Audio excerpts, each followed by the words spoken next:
హైదరాబాద్లో వర్షం బీభత్సం సృష్టించింది. భారీ నుంచి అతి భారీ వర్షం దాటికి నగరం అతలాకుతలమైంది. కురిసిన కుండపోత వర్షానికి నగరంలో పలు ప్రాంతాలు నీట మునిగాయి. కురిసిన వర్షంతో రోడ్లు చెరువుల్ని తలపించాయి. సికింద్రాబాద్ కోడితో పాటు అన్ని ప్రధాన ప్రాంతాల్లో ట్రాఫిక్ రద్దీ నెలకొంది. బంజారాహిల్స్ రోడ్ నెంబర్ 12 నుంచి విరంచి ఆసుపత్రి వరకు కూడా భారీ ట్రాఫిక్ జామ్ ఏర్పడింది. కిలోమీటర్ కదిలేందుకు గంట సమయం పట్టడంతో వాహనదారులు తీవ్ర అసహనానికి గురయ్యారు.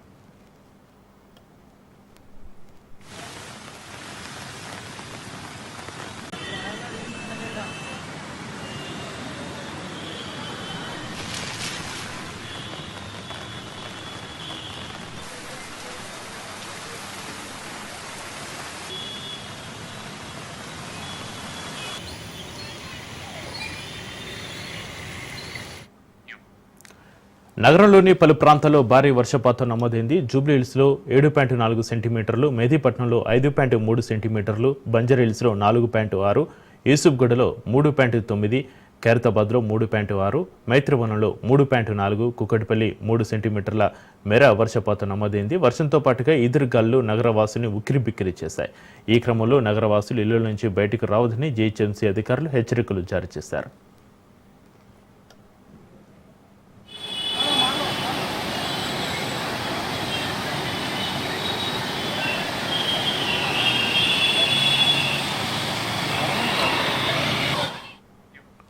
ఉప్పల్, రామంతపూర్, నాచారం, తార్నాక, పంచగుట్ట, ఖైరతాబాద్, సోమాజిగూడ, లక్డికపుల్, కుకటపల్లి, యూసుఫ్గూడ, అమీర్పేట్, మైత్రివనం, బంజారాహిల్స్, జూబ్లీహిల్స్, అల్వాల్, హకీంపేట్, మల్కాజ్గిరి ప్రాంతాల్లో భారీ వర్షం కురుస్తూ ఉండగా ప్రధాన కూడళ్లలో ట్రాఫిక్ స్తంభించిపోయింది. పలుచోట్ల నాలలు పొంగి పొరులుతూ ఉండడంతో GHMC, Hydraa monsoon emergency teams అప్రమత్తమయ్యాయి.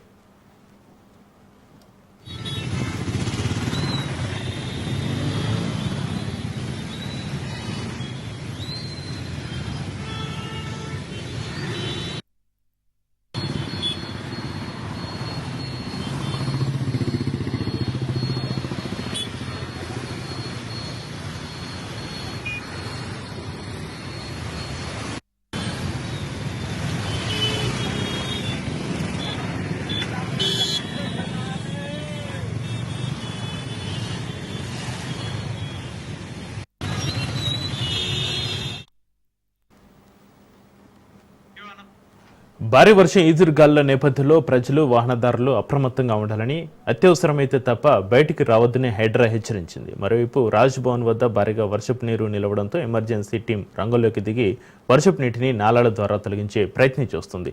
ఇక బంజారాహిల్స్లో భారీ వర్షానికి ఓ కారుపై చెట్టు కొలడంతో సహాయ చర్యలు చేపట్టింది.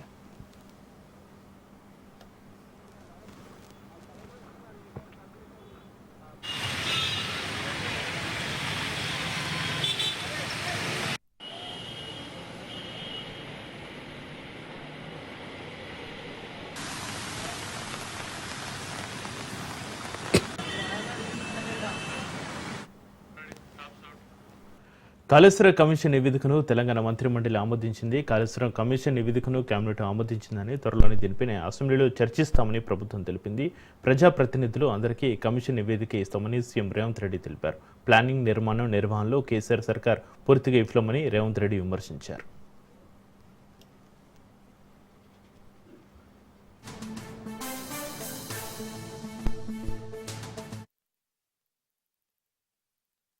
ఈ రోజు దాదాపుగా 1,00,000 కోట్ల రూపాయలు పెట్టి నిర్మించిన కాళేశ్వరం ప్రాజెక్టు పూర్తిగా కూలిపోవడం, దీని మీద విచారణకు ఆదేశిస్తాం ప్రభుత్వం అధికారంలోకి రాగానే అని చెప్పడం జరిగింది. విశ్లేషించిన తర్వాత 16 నెలల తర్వాత మొన్న 31 తారీఖు నాడు 665 పేజీల సుదీర్ఘమైన నివేదికను తెలంగాణ రాష్ట్ర ప్రభుత్వానికి పీసీ ఘోష్ కమిషన్ అందించడం జరిగింది.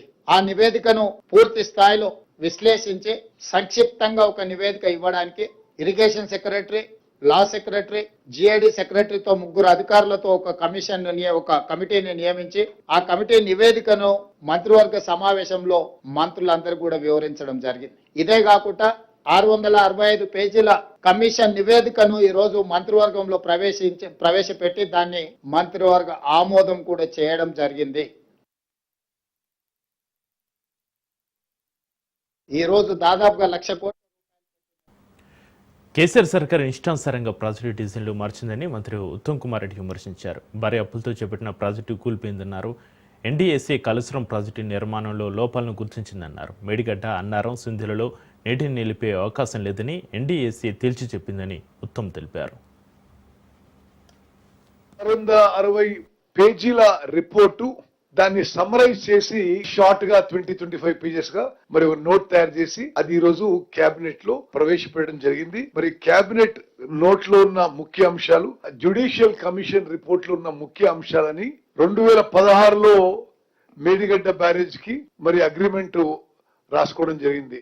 2019లో inauguration of Kaleshwaram project, 2023 21 October 2023 Medigadda barrage కుంగిపోయింది. అప్పుడు మేము అధికారంలో లేము.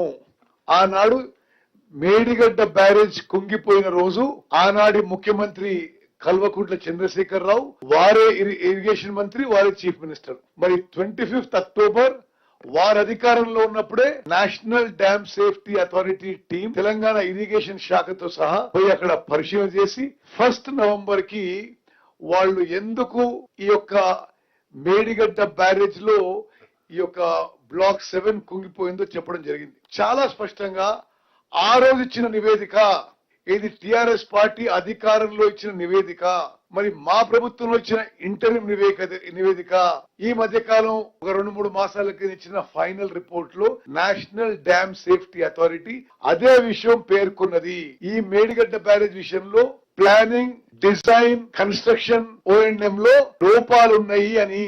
అది 1 నవంబర్ కి national dam safety authority has communicated the reasons for the sinking of the piers of Medigadda barrage. National media, I want to highlight to you that these barrages were planned, designed, constructed and maintained and collapsed during Mr. KCR was the Chief Minister. The National Dam Safety Authority came for inspection and gave an adverse report against the construction and against the government during TRS government. We were yet to go for elections. Kaleshwaram project నిర్మాణంలో జరిగిన అవకతవకలపై PC Ghosh విచారణ జరిపారని deputy CM బట్టి విక్రమార్క తెలిపారు. కాళేశ్వరం ప్రాజెక్టులో భారీగా ఆర్థిక అవకతవకలు జరిగాయని కమిషన్ నిర్ధారించింది అన్నారు. ఆర్థిక క్రమశిక్షణ లేకపోవడంతో ప్రజాధనం నీళ్లపాలైందని విమర్శించారు.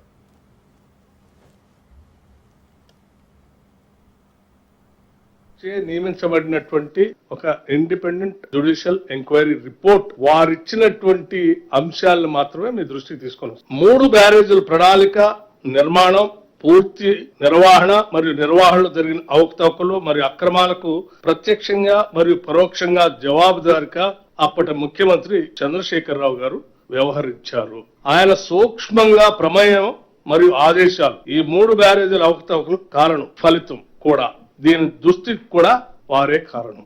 ఇంత స్పష్టంగా వారు ఇష్టమైనటువంటి స్టేట్మెంట్ కూడా దీంట్లో రాశారు. 31/3/2016 రాష్ట్ర శాసనసభలో ఒక పవర్ పాయింట్ ప్రెజెంటేషన్ ఇచ్చారు. తుమ్మిడిహట్టి దగ్గర నుంచి మేడిగడ్డ దగ్గరికి నేను మార్చడానికి కారణాలు చెప్తూ ఆడ నీళ్లు లేవని, రిటైర్డ్ ఇంజనీర్స్ తో కూడినటువంటి ఎక్స్పర్ట్స్ కమిటీ, నిపుణుల కమిటీ సూచనల పరిగణలో తీసుకొని నేను మేడిగడ్డ దగ్గర మొదలు పెడుతున్నానని చెప్పి శాసనసభలో కూడా చెప్పారని చెప్పటం కాకుండా ఆ చెప్పింది కూడా వాస్తవం కాదు అని చెప్పి చాలా స్పష్టంగా వీరు ఈ జ్యుడిషియల్ రిపోర్ట్ లో, కమిషన్ రిపోర్ట్ లో స్పష్టంగా చెప్పారు.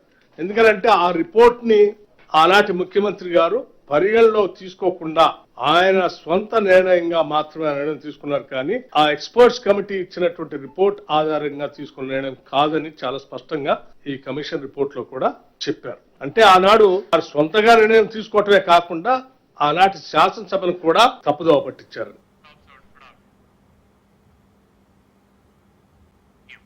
కాళేశ్వరం కమిషన్ పేరుతో కేసీఆర్ను బద్నాం చేసేందుకు కాంగ్రెస్ పార్టీ కంకణం కట్టుకుందని మాజీ మంత్రి శ్రీనివాస్ గౌడ్ ఆరోపించారు. కేసీఆర్ హయాంలో పాలమూరు, రంగారెడ్డి ప్రాజెక్టు 90% పూర్తయితే కాంగ్రెస్ హయాంలో మిగతా 10% ఎందుకు పూర్తి చేయలేదని శ్రీనివాస్ గౌడ్ ప్రశ్నించారు. కేసీఆర్ సర్కార్ రైతులపై ప్రభుత్వమే ప్రాజెక్టులు కట్టిందని, నిరంతర ఉచిత విద్యుత్ అందించిందని శ్రీనివాస్ గౌడ్ అన్నారు. అన్ని రంగాల్లో విఫలమైన కాంగ్రెస్ పార్టీ బీఆర్ఎస్ను బ్లేమ్ చేసేందుకు చీప్ పాలిటిక్స్ ప్లే చేస్తుందని మాజీ మంత్రి ఫైర్ అయ్యారు.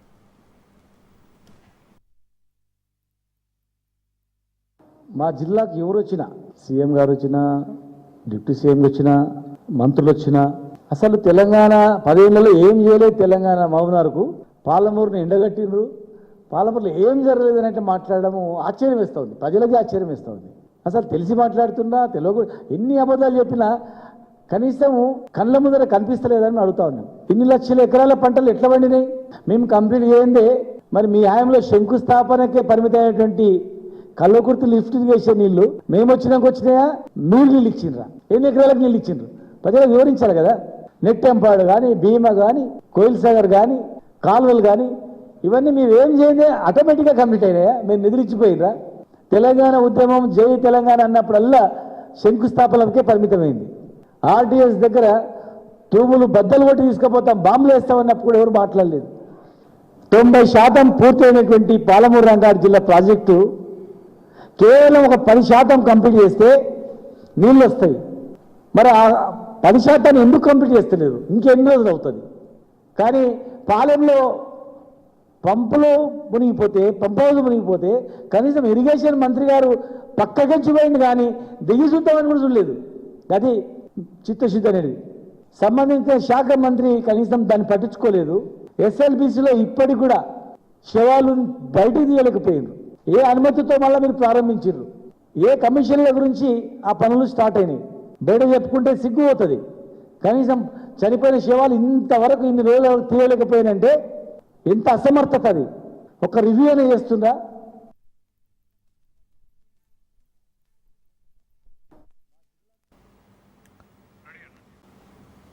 తిరుమలలో చిరుత సంచారం కలకిన రేపింది. అలపిరి వద్ద తెల్లవారుజామున చిరుత సంచరించింది. ఈ దృశ్యాలు సీసీ కెమెరాలో రికార్డ్ అయ్యాయి. ఈస్ట్ బాలాజీ నగర్ బాలగంగమ్మ ఆలయం వద్ద చిరుత సంచరించింది. దీనిపై టీటీడీ భక్తులు భద్రత కోసం చర్యలు తీసుకోవాలని కోరుకుంటుంది. ఇక అటవీ జంతువుల సంచారం పెరగడంతో భక్తులు అప్రమత్తంగా ఉండాలని అధికారులు సూచిస్తున్నారు.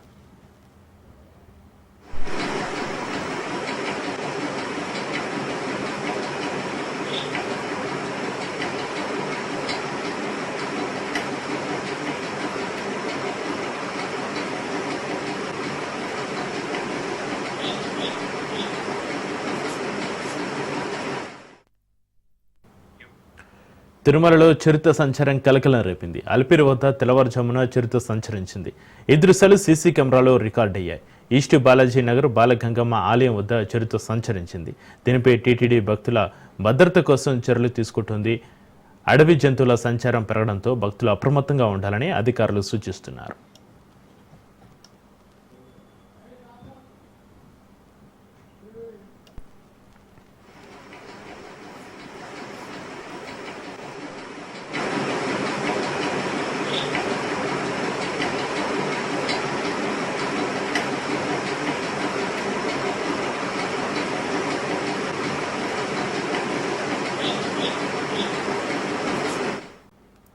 వైసీపీ లీగల్ సెల్ ప్రతినిధులతో మాజీ సీఎం జగన్ సమావేశం నిర్వహించనున్నారు. తాడేపల్లి పార్టీ కేంద్ర కార్యాలయంలో ఈ సమావేశం జరగనుంది.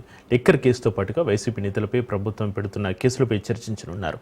కేసులు ఎదుర్కొంటున్న నాయకులకు న్యాయ సహాయం అందించేందుకు తీసుకోవాల్సిన చర్యలపై చర్చించనున్నారు జగన్.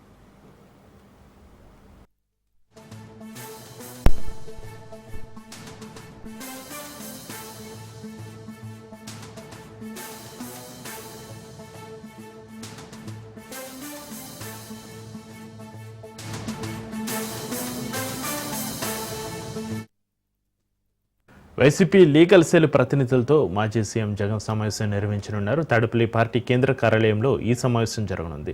లిక్కర్ కేసుతో పాటుగా వైసీపీ నేతలపై ప్రభుత్వం పెడుతున్న కేసులపై చర్చించనున్నారు. కేసులు ఎదుర్కొంటున్న నాయకులకు న్యాయ సహాయం అందించేందుకు తీసుకోవాల్సిన చర్యలపై చర్చించనున్నారు జగన్.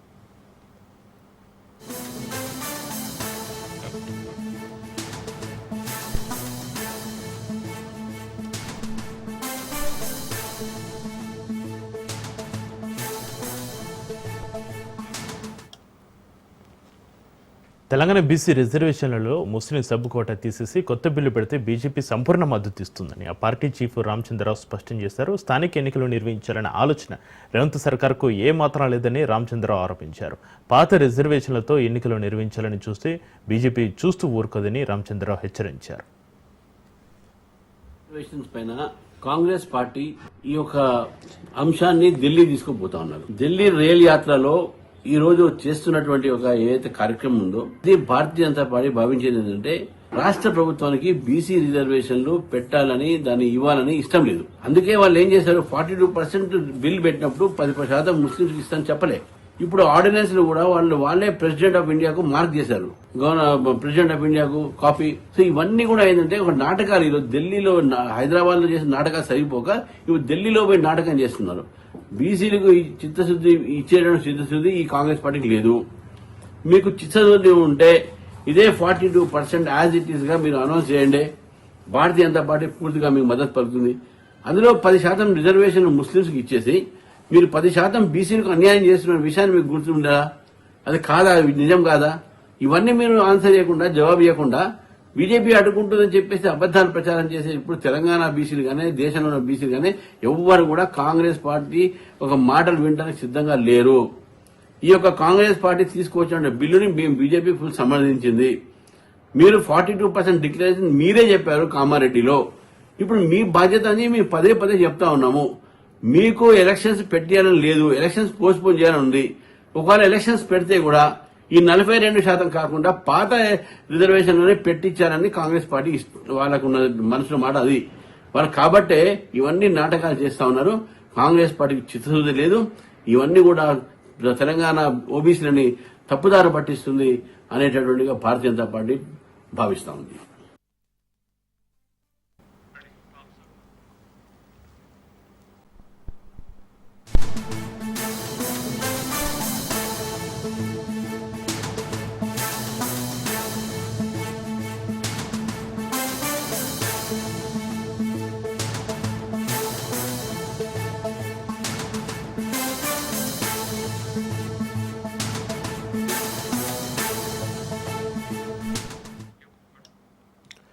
బ్రేక్ న్యూస్ చూస్తున్న కాళేశ్వరం నివేదికపై బీఆర్ఎస్ ఆగ్రహం వ్యక్తం చేస్తుంది. ఘోష్ రిపోర్టు కాదు, కాంగ్రెస్ రిపోర్ట్ అని విమర్శిస్తుంది.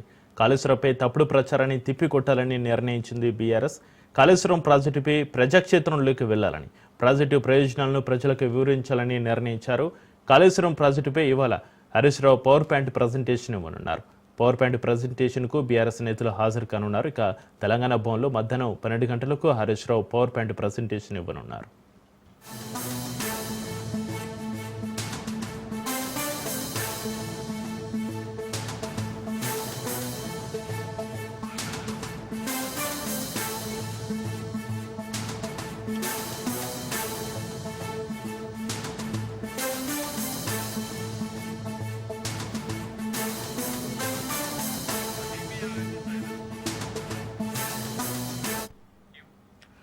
కాళేశ్వరం నివేదికపై బీఆర్ఎస్ ఆగ్రహం వ్యక్తం చేస్తుంది. ఘోష్ రిపోర్టు కాదు, కాంగ్రెస్ రిపోర్ట్ అని విమర్శిస్తుంది. కాళేశ్వరంపై తప్పుడు ప్రచారాన్ని తిప్పుకొట్టాలని నిర్ణయించింది బీఆర్ఎస్. కాళేశ్వరం ప్రాజెక్టుపై ప్రజాక్షేత్రంలోకి వెళ్లాలని, ప్రాజెక్టు ప్రయోజనాలను ప్రజలకు వివరించాలని నిర్ణయించారు. కాళేశ్వరం ప్రాజెక్టుపై ఇవాళ Harish Rao PowerPoint presentation ఇవ్వనున్నారు. పవర్ పాయింట్ ప్రజెంటేషన్కు బీఆర్ఎస్ నేతలు హాజరు కానున్నారు.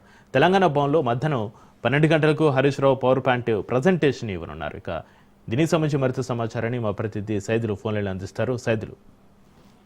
చక్రి, ఈ రోజు మధ్యాహ్నం 12 గంటలకు తెలంగాణ భవన్ లో మాజీ మంత్రి హరీష్ రావు కాళేశ్వరం ప్రాజెక్టు వాస్తవాలు, ప్రయోజనాలు అనే అంశం పైన ప్రజెంటేషన్ ఇవ్వనున్నారు. అయితే ఈ యొక్క పవర్ పాయింట్ ప్రజెంటేషన్ కి బీఆర్ఎస్ కూడా హాజరవుతారు. అయితే గత కొన్ని రోజుల నుంచి కూడా కాళేశ్వరం ప్రాజెక్టు విప్లవ ప్రాజెక్ట్ అని పదే పదే కాంగ్రెస్ పార్టీ ప్రచారం చేస్తుంది. కాబట్టి దానిలో భాగంగా కమిషన్ ఏర్పాటు చేసింది. కమిషన్ లో కాళేశ్వరం సంబంధించి అది విఫల ప్రాజెక్టు, అందులో పొందుపరిచారు కమిషన్ రిపోర్ట్ లో అని చెప్పేసి, దానికి కారణం కేసీఆర్ అని చెప్పేసి కూడా పదే కాంగ్రెస్ పార్టీ ప్రచారం చేస్తుంది. కాబట్టి సో దాన్ని తిప్పికొట్టాలని చెప్పేసి బీఆర్ఎస్ పార్టీ భావిస్తుంది. దానిలో భాగంగా ఈ రోజు తెలంగాణ భవన్ లో కాళేశ్వరం ప్రాజెక్టు ప్రయోజనాలు, వాస్తవాలు అనే అంశం పైన హరీష్ రావు, మాజీ మంత్రి హరీష్ రావు అప్పుడు ఇరిగేషన్ శాఖ మంత్రిగా ఉన్నారు కాబట్టి సో ఆయన పవర్ పాయింట్ ప్రజెంటేషన్ ఇస్తారు. అయితే ఈ యొక్క పవర్ పాయింట్ ప్రజెంటేషన్ మొత్తం రాష్ట్ర వ్యాప్తంగా కొన్ని జిల్లా పార్టీ కార్యాలయాల్లో ముఖ్యంగా స్క్రీన్స్ ఏర్పాటు చేసి, భారీ ఎల్ఈడి స్క్రీన్స్ ఏర్పాటు చేసి అక్కడ కూడా ఈ యొక్క లింక్ ఈ యొక్క పవర్ పాయింట్ ప్రజెంటేషన్ అక్కడ కూడా ప్రచారం చేయనున్నారు. అయితే ఈ యొక్క పవర్ పాయింట్ ప్రజెంటేషన్ కి ఆయా నియోజకవర్గాలకు చెందినటువంటి నేతలందరూ కూడా హాజరవుతారు. ఎందుకంటే ఈ యొక్క పవర్ పాయింట్ ప్రజెంటేషన్ లో భాగంగా దాని యొక్క వాస్తవాలు ఏంటి, ప్రయోజనాలు ఏంటి అనేది దానిపైన కూడా ప్రధానంగా మాజీ మంత్రి హరీష్ రావు అక్కడ వివరిస్తారు. కాబట్టి అవన్నీ కూడా స్థానికంగా ఉన్నటువంటి నేతలందరూ, అదేవిధంగా రైతులందరూ కూడా చూస్తారు. ఎందుకంటే కాళేశ్వరం ప్రాజెక్టు నిర్మించిన తర్వాత దేశంలోనే ప్రపంచంలోనే అంటే ప్రపంచంలోనే అతిపెద్ద లిఫ్ట్ ఇరిగేషన్ ప్రాజెక్ట్ అన్నమాట. సో అది తెలంగాణ రాష్ట్రంలో ఎంతో ప్రతిష్టాత్మకంగా తీసుకొని నిర్మించారు. సో దాని తర్వాత కాళేశ్వరం ప్రాజెక్ట్ నిర్మించిన తర్వాత పంజాబ్ ని తలదన్నే విధంగా మనకి వరి ధాన్యం కూడా ఉత్పత్తి అయింది. సో 3 బ్యారేజీలు ముఖ్యంగా మేడిగడ్డ, అన్నారం, సుందిల్ల ఈ 3 బ్యారేజీలకు సంబంధించి ఎంత ప్రయోజనం ఉంది ఏంటి అనే దానిపైన కూడా స్పష్టత ఈ రోజు మాజీ మంత్రి Harish Rao power point presentation లో ఇవ్వనున్నారు. కానీ మేడిగడ్డలో కుంగినటువంటి 2 పిల్లర్స్ ఏదైతే ఉన్నాయో ఆ 2 పిల్లర్స్ ని కాంగ్రెస్ పార్టీ పదే తప్పుడు ప్రచారం చేస్తున్నారు. అంటే కాళేశ్వరం ప్రాజెక్ట్ అంటే ఒక మేడిగడ్డ కాదు, దాని ప్రయోజనాలు ఏంటి, ఏ విధంగా ఉంటాయి, ఎన్ని బ్యారేజీలు ఉన్నాయి ఏంటి అని చెప్పేసి కూడా, ఎన్ని పంపోజులు ఉన్నాయి, ఎన్ని కిలోమీటర్ల మేర తవ్వకాలు అంటే ఒక పైప్ లైన్స్ ఉన్నాయి ఏంటి అనే దానిపైన కూడా పవర్ పాయింట్ ప్రెజెంటేషన్ లో మాజీ మంత్రి హరీష్ రావు వివరిస్తారనమాట. సో అందుకు మేడిగడ్డలో కుంగినటువంటి 2 పిల్లర్లు ఏవైతున్నాయో ఆ పిల్లర్లను పట్టుకొని కాంగ్రెస్ తప్పుడు ప్రచారం చేస్తుందని చెప్పేసి కూడా తీవ్ర స్థాయిలో బీఆర్ఎస్ పార్టీ మండిపడుతుంది. హరీష్ రావు కూడా మద్దతు నుంచి కూడా మండిపడుతున్నారు కాంగ్రెస్ పార్టీ ప్రచారానికి సంబంధించి. కాబట్టి ఖచ్చితంగా కాళేశ్వరం ప్రాజెక్టు దాని ఆవశ్యకత ఏంది, ఎలా ఉంటుందని దానిపైన కూడా మధ్యాహ్నం 12 గంటలకు మాజీ మంత్రి Harish Rao power point presentation ఇస్తారు. సో అదే పవర్ పాయింట్ ప్రెజెంటేషన్ ని ఆయా జిల్లాల్లో కూడా ప్రచారం చేస్తారు. ఆ జిల్లాల నేతలు పాల్గొంటారు, రైతులు పాల్గొంటారు, అందరూ కూడా వీక్షిస్తారు. ఎందుకంటే మేడిగడ్డ ఒకటే కాదు కాళేశ్వరం అనగానే, కాళేశ్వరం అంటే దాని ఏంటి గొప్పతనం ఏంటి అనే దానిపైన కూడా చెప్తారు. దానివల్ల కాళేశ్వరం ప్రాజెక్ట్ నిర్మించిన తర్వాత గోదావరి జిల్లాలను ఇప్పటి వరకు ఎన్ని టీఎంసీల నీళ్లను వాడుకున్నాము, ఎంత మనకి కొత్త ఆయకట్టు వచ్చింది, రైతులు ఏ విధంగా సంతోషంగా ఉన్నారు, అది ఉత్తర తెలంగాణ నుంచి మనం దక్షిణ తెలంగాణకి ఏ విధంగా నీళ్ళు ఇచ్చాం. దాదాపుగా కాళేశ్వరం ప్రాజెక్ట్ నీళ్ళని మనం కోదాడ నియోజకవర్గం అంటే దక్షిణ తెలంగాణలో ఉన్నటువంటి ఉమ్మడి నల్గొండ జిల్లా లో ఉన్నటువంటి కోదాడ నియోజకవర్గం, దాని తర్వాత తుంగతుర్తి నియోజకవర్గాన్ని కూడా మనం నీళ్ళు ఇచ్చాం. కాబట్టి ఆ విషయాన్ని కూడా మాజీ మంత్రి Harish Rao power point presentation లో వివరిస్తారన్నమాట. ఈ యొక్క పవర్ పాయింట్ ప్రెజెంటేషన్ మధ్యాహ్నం 12 గంటలకు తెలంగాణ భవన్ లో ప్రారంభమవుతుంది. చక్రి సైదులు కలసర నివేదిక పైన బీఆర్ఎస్ ఆగ్రహం వ్యక్తం చేస్తున్న పరిస్థితి. ఘోష్ రిపోర్ట్ కాదు ఇది, కాంగ్రెస్ రిపోర్ట్ అని విమర్శలు చేస్తున్న పరిస్థితులలో కాళేశ్వరంపై తప్పుడు ప్రచారాన్ని తిప్పికొట్టాలని పవర్ పాయింట్ ప్రజెంటేషన్ ఇవ్వనున్నారు హరీష్ రావు. అయితే హరీష్ రావుతో పాటు ఇంకా ఎవరెవరు బీఆర్ఎస్ ముఖ్య నేతలు పాల్గొనే అవకాశం ఉంది సైదులు?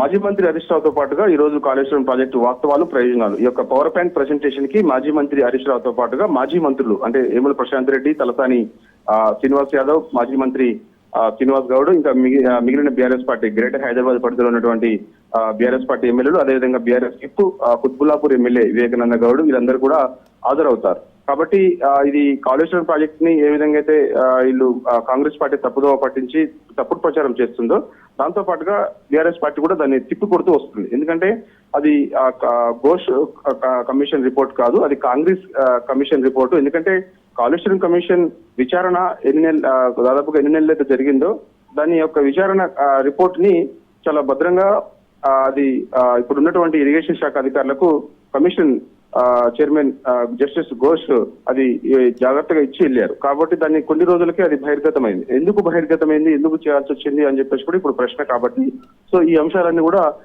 మాజీ మంత్రి హరీష్ రావు యొక్క పవర్ పాయింట్ ప్రెజెంటేషన్ లో వివరించే అవకాశం కనిపిస్తుంది అనమాట. కాబట్టి ఖచ్చితంగా ఇది కాంగ్రెస్ పార్టీ కమిషన్ రిపోర్ట్ అని చెప్పేసి కూడా చాలా బలంగా బీఆర్ఎస్ పార్టీ చెబుతుంది. సో అదే విధంగా ప్రజల్లో కూడా తీసుకెళ్లాలని చెప్పేసి కూడా భావిస్తుంది. ఎందుకంటే కాంగ్రెస్ పార్టీ ఏ విధంగా అయితే తప్పుడు ప్రచారం బీఆర్ఎస్ పార్టీ పైన చేస్తుందో, సో అంతే స్థాయిలో కూడా తిప్పికొట్టాలని చెప్పేసి కూడా చెప్తున్నారు. దానిలో భాగంగానే ఈ యొక్క పవర్ పాయింట్ ప్రెజెంటేషన్ అనమాట. సో ఈ పవర్ పాయింట్ ప్రెజెంటేషన్ ఒక తెలంగాణ భవన్ కి పరిమితం కాకుండా మొత్తం రాష్ట్ర వ్యాప్తంగా కూడా ప్రచారం నిర్వహించాలని చెప్పేసి కూడా బీఆర్ఎస్ పార్టీ భావిస్తుంది. కాబట్టి సో ఆయా జిల్లాల నేతలు, రైతులందరూ కూడా పాల్గొన్న తర్వాత సో అప్పుడు వాళ్ళకి ఆ క్లారిటీ వస్తుంది. కాబట్టి కాళేశ్వరం ప్రాజెక్ట్ అంటే ఏంటి, దాని ప్రయోజనం ఏంటి అనేది కూడా క్లారిటీ వస్తుంది. కాబట్టి సో అప్పుడు చర్చ జరుగుతుంది, రైతుల్లో చర్చ జరుగుతుంది. కాబట్టి సో ఖచ్చితంగా దీన్ని ప్రజలే తిప్పుకొడతారు కాంగ్రెస్ పార్టీ ప్రచారాన్ని అని చెప్పేసి కూడా బీఆర్ఎస్ పార్టీ ఒక నిర్ణయానికి వచ్చింది అనమాట. సో దానిలో భాగంగా ఈ యొక్క పవర్ పాయింట్ ప్రెజెంటేషన్. సో ఈ పవర్ పాయింట్ ప్రెజెంటేషన్ మధ్యాహ్నం 12 గంటలకు తెలంగాణ భవన్ లో మాజీ మంత్రి హరీష్ రావు ప్రారంభిస్తారు. ఆయన మొత్తం ప్రసంగిస్తారు. Right, thank you Saidulu.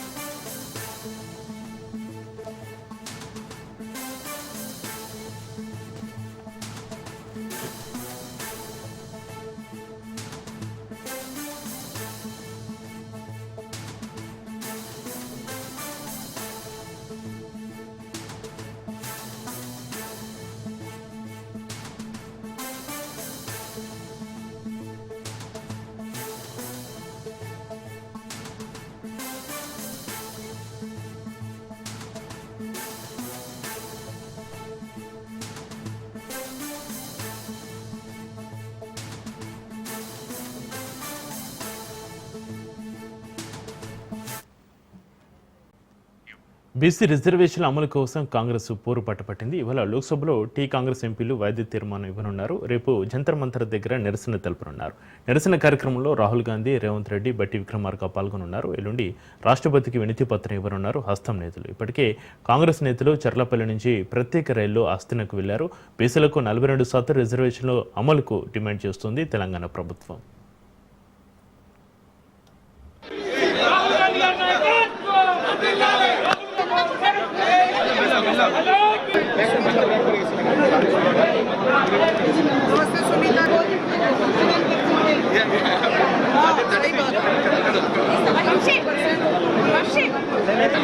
అందరు కొంచెం చెప్పండి అమ్మా ఓకే ప్లీజ్.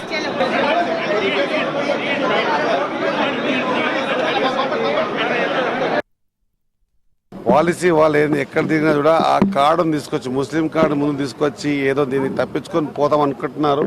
కానీ ఒక్కటి గుర్తుపెట్టుకోవాలి, బీజేపీ కానీ బీఆర్ఎస్ కానీ గుర్తుపెట్టుకోవాల్సిన అంశం ఏంటంటే 42% రిజర్వేషన్స్ జరిగితే దాంట్లో కాంగ్రెస్ పార్టీకి సంబంధించిన బీసీ బిడ్డలే ఉండరు, బీజేపీకి సంబంధించిన బీసీ బిడ్డలు ఉంటారు, బీఆర్కి సంబంధించిన బీసీ ఉంటారు, తెలంగాణ బీసీ బిడ్డలు ఉంటారు అనేటువంటి అంశం గుర్తుపెట్టుకోవాలి. కారణాలు వెతికి దీన్ని పోస్ట్పోన్ చేయడం అంటే రేపు ప్రజాక్షేత్రంలో ప్రజల మధ్యలో ఖచ్చితంగా దీని చవి చూస్తారని ఖచ్చితంగా హెచ్చరిస్తా ఉన్నాం. బీజేపీ పార్టీ బీసీల వ్యతిరేకత